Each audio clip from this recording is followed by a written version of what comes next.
नाजरीन, माँ बाप की आंख का तारा, एक मासूम बच्चा खेलते खेलते जिंदगी की बाजी हार गया। एक ऐसा लम्हा जो हर दिल को दहला देने वाला है। आइए इस दिलखराश वाक़े की तफसीलात जानते हैं आज तक की रिपोर्टर राबिया शाहीन की इस रिपोर्ट में। आज तक की वीडियोस देखने के लिए हमारा चैनल सब्सक्राइब कीजिए और बेल आइकन को क्लिक कीजिए ताकि आप हमारी आने वाली वीडियो से बाखबर रह सकें। चक नंबर 2 फूडवार नहर के करीब एक अफसोसनाक वाकया पेश आया। एक शख्स अपनी मोटरसाइकिल नहर के किनारे वॉश कर रहा था, जबकि इसका 3 साला बेटा करीब ही खेल रहा था। कुछ देर के लिए वो शख्स सरफ लेने के लिए घर गया और जब वापस आया तो न सिर्फ मोटरसाइकिल नहर में गिरी हुई मिली, बल्कि उसका बच्चा भी मौके पर मौजूद नहीं था। ऐनी शाहिदीन के मुताबिक बच्चा नहर में गिर गया था। इत्तला मिलते ही वर्सा ने फौरन रेस्क्यू 1122 को कॉल की।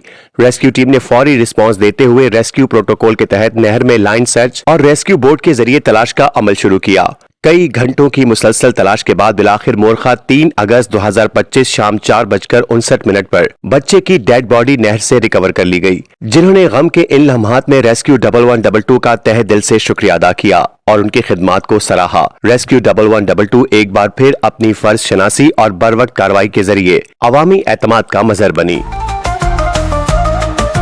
आज तक न्यूज, खबर सच के साथ।